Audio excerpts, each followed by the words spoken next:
Olá, meus amigos, tudo bem com vocês? Hoje vamos falar um pouquinho sobre análise de laudo de maltes e como essa análise pode ajudar vocês aí nas braçagens. Meu nome é Marcelo Fenol, sou cervejeiro caseiro há mais de 10 anos e bem-vindo ao canal Fabricar Cerveja, o melhor lugar para você aprender tudo sobre cerveja artesanal caseira, numa linguagem fácil, acessível e muito bem detalhada para você. E teve alguma dúvida? Perguntem nos comentários que eu respondo sempre 100% das dúvidas. Então, por que é bom a gente conhecer os parâmetros técnicos do malte, né? Ele vai te dar muitas informações relacionadas à sua braçagem. E você pode também encontrar ali, por exemplo, parâmetros que vão te sugerir algum tipo de mudança no seu cronograma de mosturação. Por exemplo, tendo que aumentar um pouco mais o tempo de mosturação ou mudar ali uma rampa, alguma coisa nesse sentido. Também vai te ajudar a entender e prevenir problemas de eficiência da sua braçagem, né? Entender por que aquela braçagem ali de repente deu 2 pontos a menos de eficiência. Também ajuda a entender necessidades complementares, como por exemplo, se vai ser preciso ou não fazer uma parada proteica por conta daquele tipo de malte que você está usando, né? Também pode te ajudar a evitar alguns problemas de qualidade, como por exemplo o uso de um malte pouco modificado, que vai não só trazer questões sensoriais para a tua cerveja, com notas de malte verde, por exemplo, mas também problemas de conversão.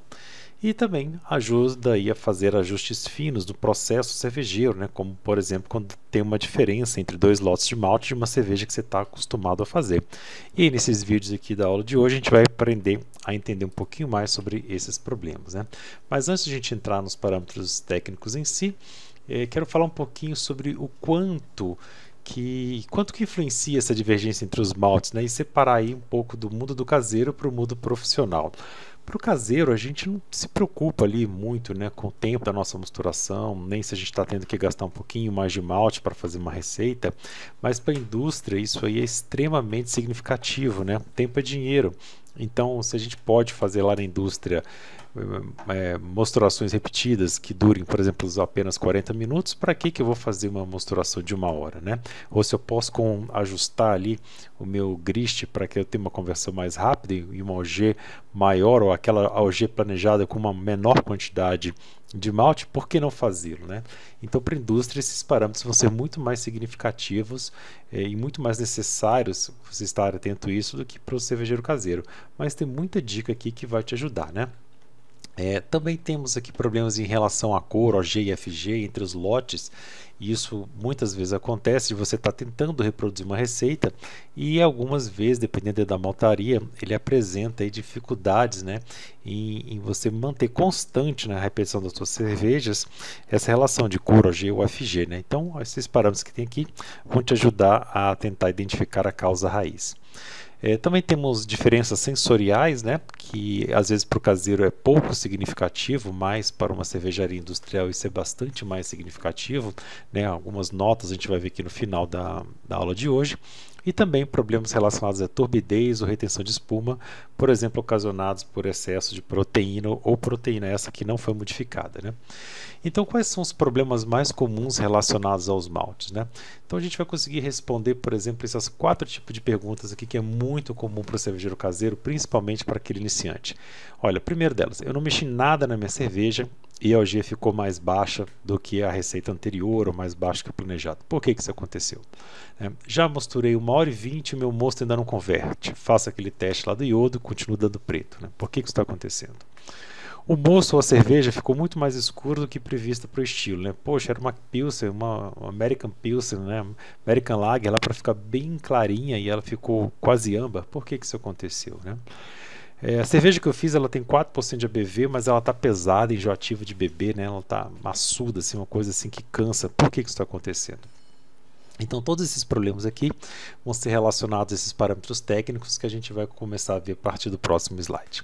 Então, vamos começar aqui a falar desses parâmetros técnicos. Como a maioria dos maltes que nós utilizamos aqui para o cervejeiro caseiro, né, eles são importados, a gente tem Weimer, tem aí Bryce, tem Swan, Black Swan e tantas outras marcas internacionais, né?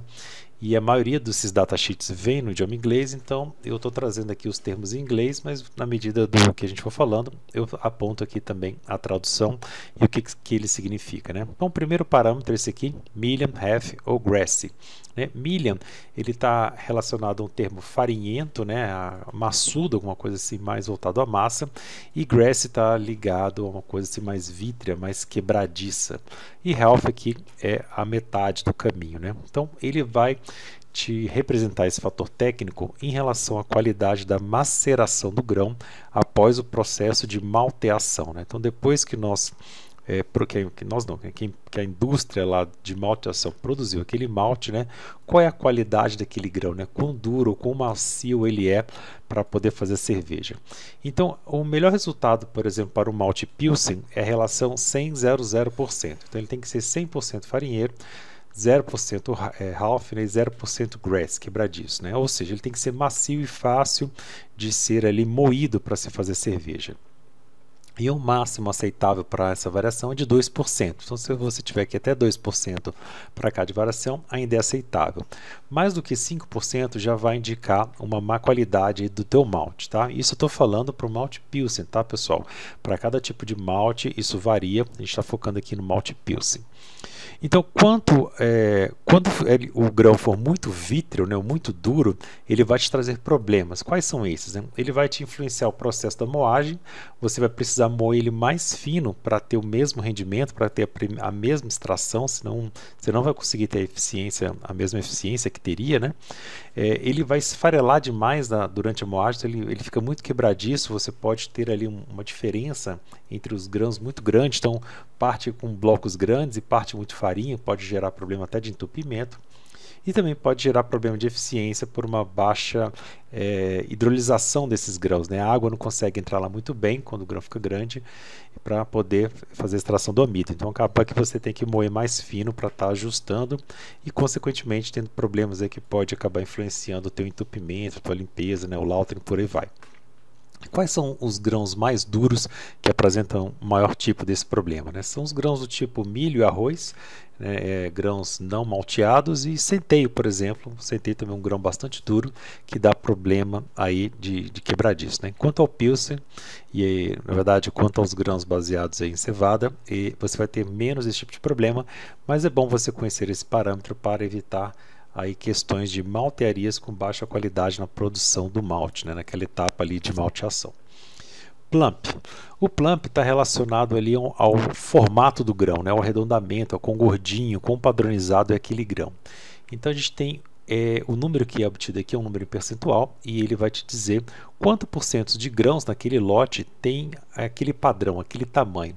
Então isso aqui eles passam esses grãos por diversas peneiras, cada peneira uma mais grossa do que outra, e aí o ideal é que eles tenham ali a maior quantidade deles, né, o maior percentual, ele fica ali naquela peneira média. Então aqui por causa do Malte Pilsen, uma taxa ótima em torno de 80%. Então quando você tiver um plump de 80%, você vai saber que 80% dos grãos tem aquele tamanho padrão que demonstra aí a qualidade da agricultura, da produção daquele grão e da colheita, né? Sem estar, por exemplo, misturando grãos menores com grãos maiores, grãos aí que às vezes vieram de uma colheita de inverno com uma de colheita de verão, que dá diferença de tamanho, né? Que teve uma safra com mais chuva, outra com menos chuva e não teve irrigação, e dá diferença de tamanho. Então tudo isso daí influencia porque, por exemplo, na hora de você fazer a moagem, se você tem grãos muito pequenos ali misturados, você vai conseguir moer eles de uma maneira diferente dos grãos grandes, e aí vai acabar te gerando problemas de eficiência também.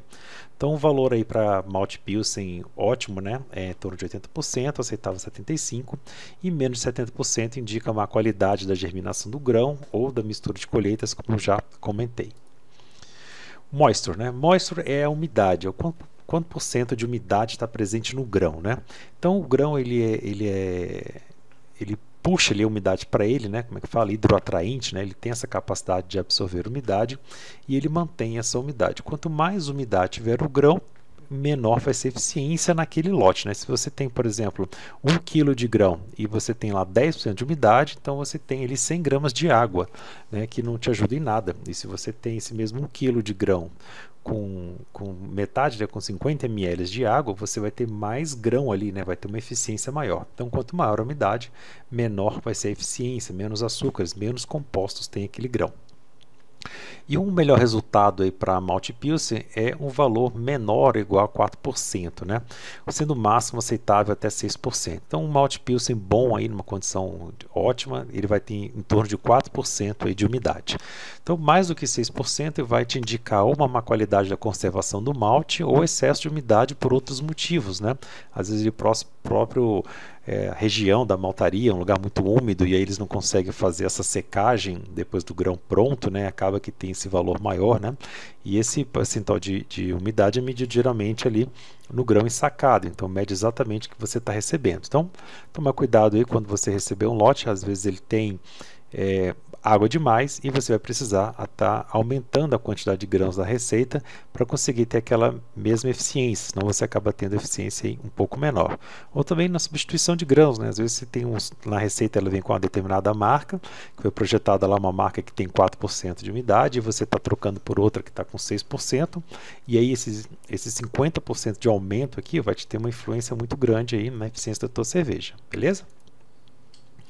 Depois temos aqui o Extract FG, né, Dry Bases, e o CD Dry Bases. Então o que isso significa, esse extrato aqui, né? O FG é de Fine Grind, né, moído fino, é o grão moído ali próximo à farinha. E o CD, ele é o moído grosso, né? Ele é o moído ali no ideal para mostura.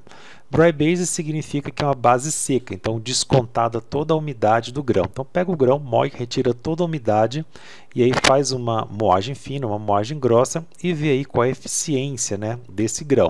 Então quanto maior for a eficiência, mais rendimento vai ter, né? Quanto menor for essa eficiência, talvez outros compostos estejam ali presentes, como maior carga proteica, maior quantidade de casca e outras coisas que vão diminuir a eficiência. Então é importante que esses valores sejam próximos entre si, porque quanto mais próximos entre si, menos variância você tem em relação à moagem, né? Você pode fazer uma moagem um pouco mais fina, um pouco mais grossa, e você vai ter a mesma eficiência, isso aí é o ideal. E também você vai ter ali um valor absoluto que vai te dizer ali a qualidade do teu malte, né? Então, basicamente esse valor percentual é o rendimento, é o percentual de amido que você tem ali no teu grão. Quanto maior o valor, né, maior o rendimento do grão. Então, um resultado aqui ótimo para Malte Pilsen é ter esse valor maior ou igual a 80%, ou seja, 80% do peso ali do teu malte já moído, descontado a umidade, tem que ser amido, né? E o máximo aceitável é 75. Um valor menor do que 75 indica uma pouca quantidade de amido, que pode ser aí por diversos problemas, como um maior aumento de umidade, um maior aumento de carga proteica e por aí vai, né? E também pode te sugerir aí uma necessidade de ajustar a densidade do mosto quando você está fazendo uma eventual substituição de grão, né? Ou você está recebendo esse malte que tem um rendimento um pouco menor ali para a sua receita. Pode ser necessário ter que colocar mais malte ou diminuir o tamanho do teu lote, dependendo aí se você já trabalha ou não no limite do teu equipamento. Proteína. Proteína é a quantidade de proteína presente no grão, né? Isso aí está bem fácil, bem direto. Então lembrando que o grão ele tem principalmente aqui está do maior concentração para menor, né? O que ele mais tem é amido, depois é a proteína, depois a umidade, depois é casca, depois sais minerais, depois tem ali parte de fungos, né? Partículas ali em número de partícula por milhão que praticamente não afeta o peso, né? Então em relação a esses componentes a gente vê que o segundo depois do amido, que está amigo, tá, mas é amido, é a proteína, né? Então, qual é a influência da proteína, né? Primeiro que é importante saber que a quantidade de proteína varia conforme o tipo de grão. Um grão de trigo, por exemplo, provavelmente vai te trazer, na média, mais proteína do que um grão de cevada. Um grão de arroz também vai te trazer mais amido do que um grão de cevada, e por aí vai. Então, para o Malte Pilsen, o ideal é que essa carga proteica esteja ali na faixa de 8 a 11%, né? Não mais do que isso, não fora disso aqui. E na cerveja pronta, né, qual é o efeito dessa proteína, né? Quanto mais proteína tiver, maior vai ser a retenção da espuma, isso parece ser bom, mas a qualidade da espuma pode não ser boa, tá? Pode ser aquela espuma com bolhas muito grandes, e você acaba tendo que fazer um trabalho aí de uma parada proteica para diminuir essa quantidade de proteína de alto peso molecular. Também, quanto mais proteína, menor vai ser a eficiência, né? Mais baixa vai ter a sua OG, mais malte você vai precisar na tua receita. E também, maior vai ser a sensação de corpo na boca, né? A cerveja vai ficar mais pesada. E aí você faz, às vezes, aquela pergunta que eu vou lá no começo, né? Fiz a cerveja lá com 7% de ABV, mas ela está pesada. Por quê? Pode ser um excesso proteico. Um grão que eu usei que tem muita proteína, está lá em 12, 14%, está deixando essa sensação de boca pesada para a cerveja, deixando ela enjoativa. Então, se tiver muita proteína, uma das ações é fazer uma parada proteica aí para poder estar resolvendo esse problema, ou pelo menos amenizando. S sobre T, né? S sobre T é a relação entre a proteína solúvel e a quantidade total de proteínas que a gente tem no nosso grão. Então essa relação ela estima a quantidade de proteínas residuais após a mosturação. Então depois que a gente mosturou, que afinou, que fez ali a parada proteica, quanto de proteína residual que está ficando, né? E ela também está se relacionada às enzimas presentes. Quanto maior for essa relação do ST, maior também vai ser a quantidade de enzimas, né? Então, como é que a gente faz uma análise sobre esse valor ST? Então, se o valor de ST for em torno de 30, significa que isso aqui se trata de um malte não modificado ou mal modificado. Um malte que não é bom para você estar usando aí para a tua cerveja, ou que você pelo menos trabalhe em relação a fazer um bom grist, né? uma mistura que o malte principal não tem esse tipo de valor, senão ele pode acabar te atrapalhando bastante na conversão no seu processo. Uma relação em torno de 40 já está bem próximo, aí, é o valor ideal para um malte bem modificado. É o que a gente está querendo para as nossas cervejas, é o que a maior parte dos grãos de cevada são, né? Então, principalmente os encontrados aqui no Brasil, está em torno de 40, 42, não passa desse valor. Já se você tem ali um malte com valor muito alto, que são os maltes ultra modificados, já são maltes que não servem mais para fazer cerveja, né? São maltes destinados a uma destilaria, por exemplo, né?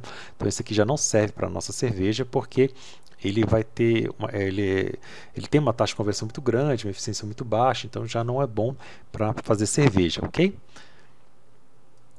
Só lembrando que um valor então muito baixo pode deixar a cerveja muito pesada e com bolhas muito grandes de espumas, né? Fazendo também uma retenção proteica, retenção de espuma ali pequena, pode dar um problema de espuma no final da tua cerveja. Alfa-milase de Diasch-Pauer, né? Poder diastático. Isso aí está bastante relacionado quando um está alto ou também está alto e quando um está baixo ou também está baixo, né? Então, primeiro mede a quantidade de enzimas alfa-ácidas presentes no malte, né? Então, quanto maior a quantidade de enzimas, maior vai ser o poder de conversão daquele grão, né? No grist da tua cerveja.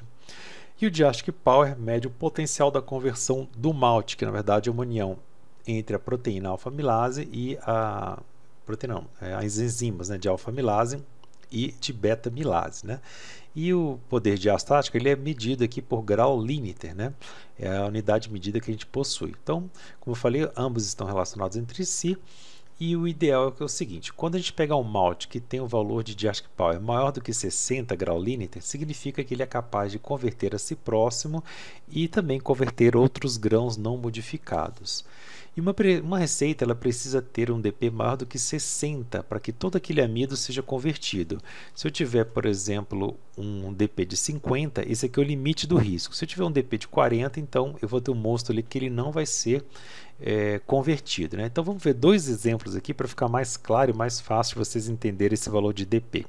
Então imagina uma receita aqui que eu tenho 3 kg de grão Pilsner e esse grão Pilsner ele tem 160 graus leve bound de poder diastático e mais 3 kg de trigo cru, né, que ele tem um potencial diastático de 0.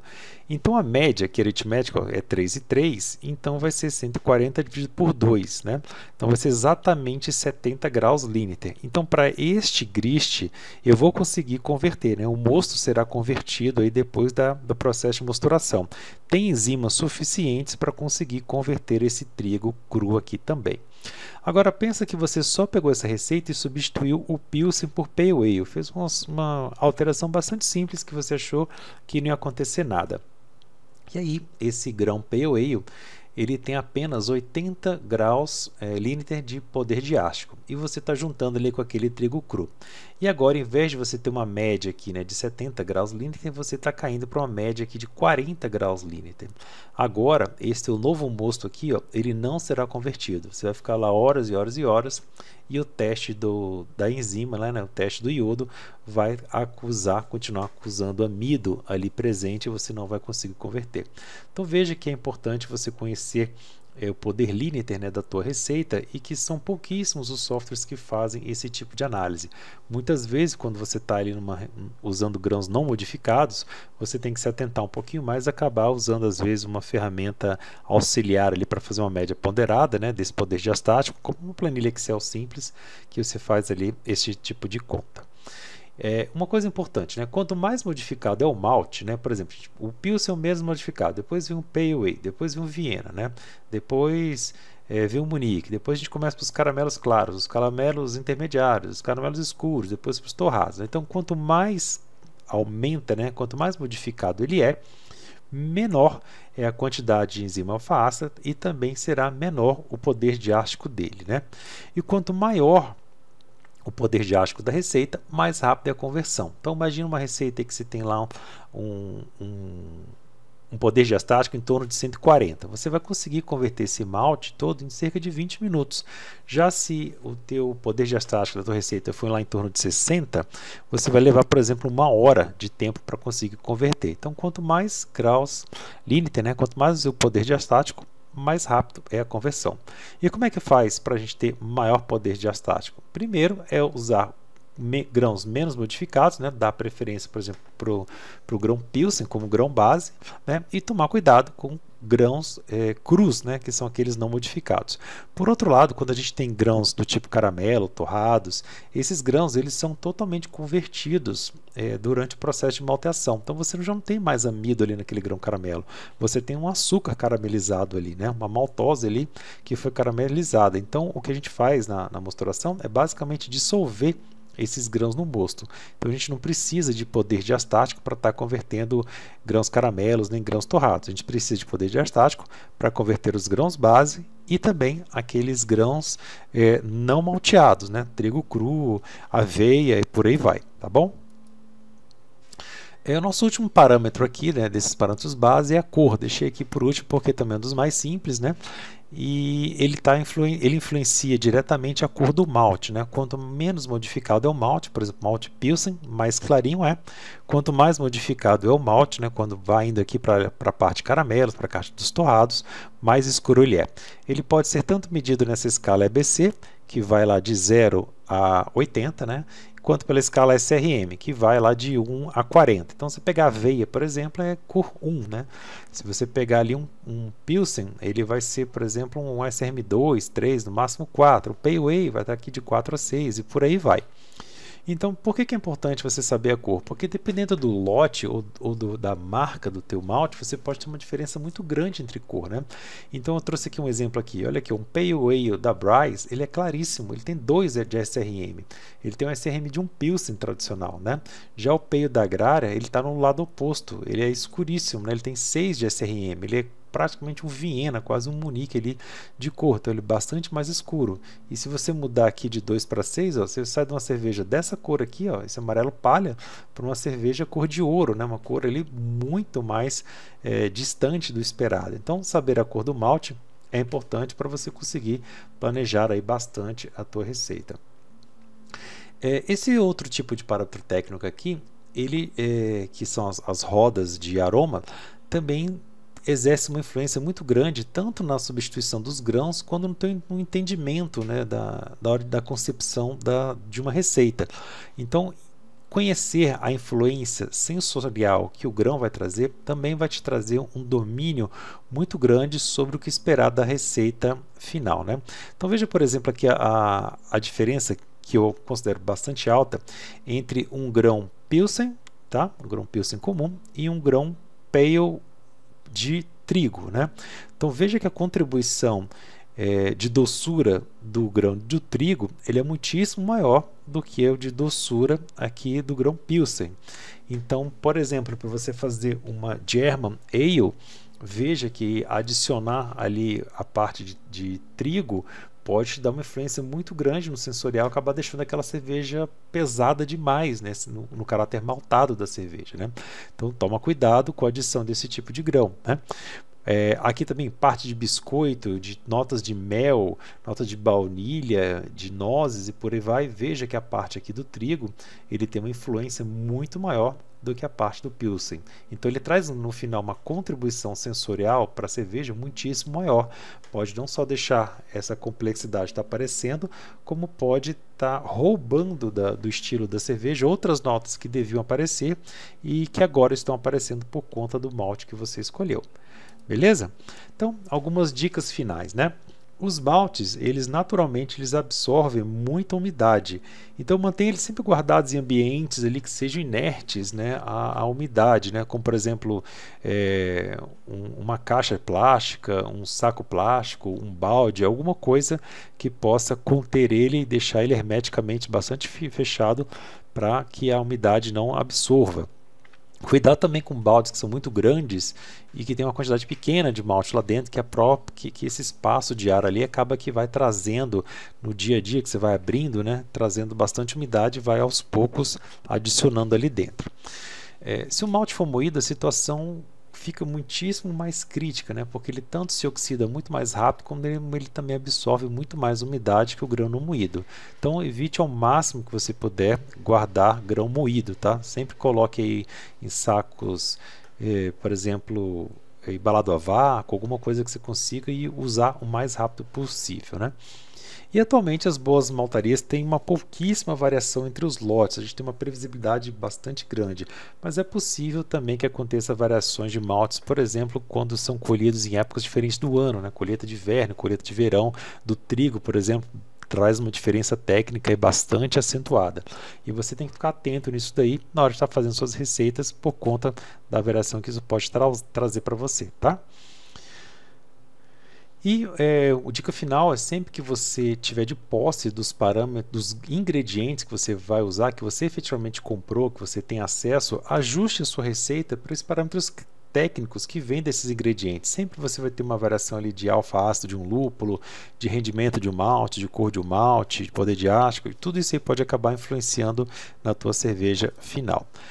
Se você quiser aprender mais sobre esse assunto, eu tenho um curso de malte aqui no meu site, aqui está o link dele, também tem na descrição, que eu tenho ali mais de 5 horas de treinamento sobre este assunto específico, sobre malte. A gente fala ali sobre os maltes básicos, maltes especiais, maltes e grãos que não são de cevada, né?